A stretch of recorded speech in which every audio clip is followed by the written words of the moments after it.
Well, it's January 29th here in southern Indiana, and now marks the beginning of shed season. We've got corn out, we've got our trail cameras up, we've actually had these muddies running for a couple weeks now. But the biggest question on people's mind right at the beginning of shed season, late January, early February, is when to get out there and actually start looking for sheds.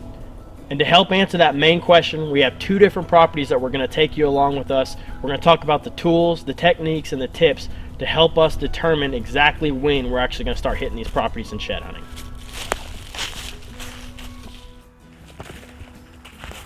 All right, well, we just got done checking the pulling the card on the second camera site here. We've actually got about 200 acres on this property, so two camera sites cover it as far as what we need for determining when we actually need to start shed hunting. We're actually going to dive into those techniques and those tips a little bit later once we get back around to the truck. But already from the first camera site, we went ahead and plugged that card into the computer and determined that we don't need to be full throttle on shed hunting just yet. Tig, a really tall, nice 8-point that will be our main hitless buck next year, has not shed his antlers yet. We did have a couple bucks on there. Really good sized body deer. Might be a buck with a split main beam that we had just one encounter with as far as the trail camera goes. We just had a couple pictures of him. Or it could be one of the multiple 10s on the property, but a couple bucks have shed, which tells us that it's almost time to go full throttle on this property. But the prize set of antlers, as far as this location goes, is Tig's antlers. So we're actually not going to go full throttle yet. That said, we did have a really good pattern on most of those bucks on a rye field only 100 yards away or so. And food sources, if you have to scratch an itch on shed hunting, food sources are definitely your first go-to.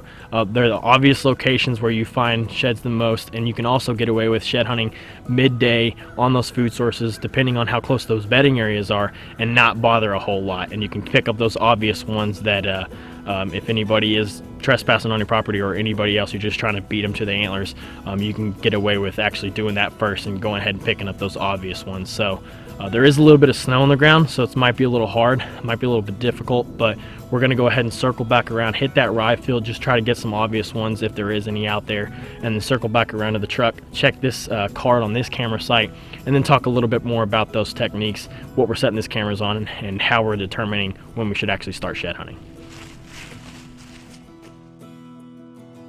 All right, well, we just jumped back to the truck. We didn't find any sheds, we didn't see any obvious ones sticking out in the field, but we didn't really hit it too hard. With that second camera site, when we pulled the card on that, there wasn't a lot of action, at least not like the first card was. And by the first card alone, we actually found enough information out that we don't need to be full throttle on shed hunting this property, not yet. At least not going through it with a fine-tooth comb and really hitting those bedding areas, the food sources, the travel routes. We're gonna wait until Tig drops his antlers. So we'll come out here next week, and he's coming on a pretty regular interval, so if we actually don't see him throughout this next week on this pile of corn here, we should definitely be in here shed hunting at least next weekend or the following weekend. So we're going to go ahead and jump over to another property, go through the details, go through the backstory, and then really dive into the details of how we're going to figure out when we're going to be shed hunting on both of these properties.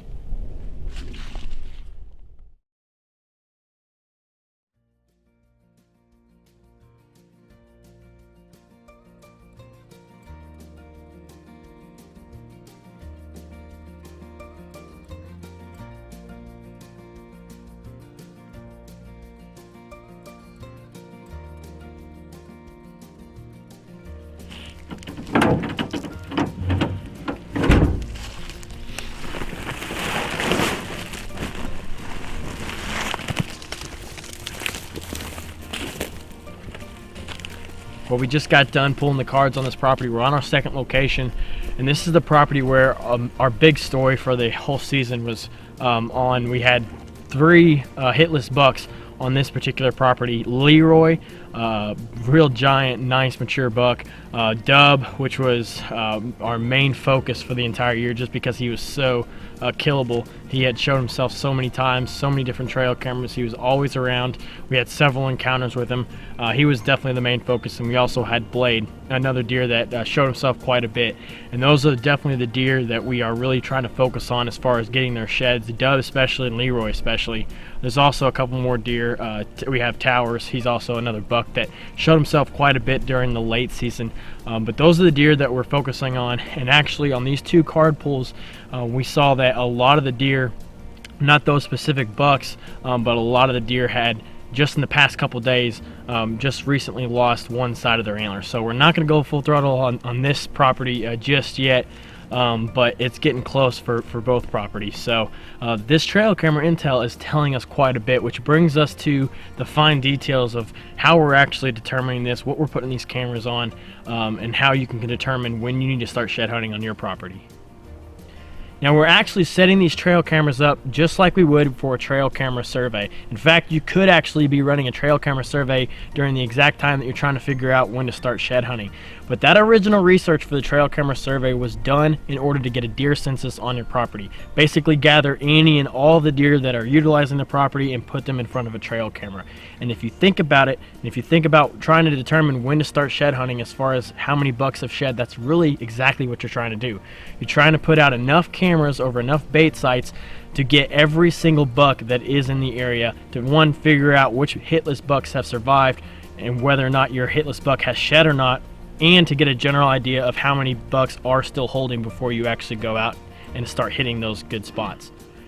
Now you can actually follow the research to a T and actually run a trail camera survey on your property when you're trying to do this, or you can vary a little bit and try to get a little bit more intel out of every single trail camera location. If you want to follow the research and you want to run a trail camera survey, you want 1 camera for every 100 acres. You want the settings to be on a 5-minute delay and a 1 photo burst. You're going to run this survey for about 3 weeks, 1 week where you're just putting corn out, and then the 2 weeks following that, directly following that, where corn is always present during the site, and you'll run that for 2 weeks, and that's when you're actually going to be collecting your data, and then you go back and calculate from those trail camera photos. Now if you want to figure out when you need to start shed hunting, you can actually vary that setup just a little bit and figure out a little bit more intel. I like to run a couple more trail cameras than 1 per 100 acres. Take this particular property for instance. It's only 100 acres, but it splits up where 2 different sets of bucks used really kind of 2 different sections of the property. We have the upper side. We've got bedding areas, we have water, we have a really big food source in the form of a bean field and a corn field, but we also have the same down low, plus the southern slope, which acts as a huge bedding area.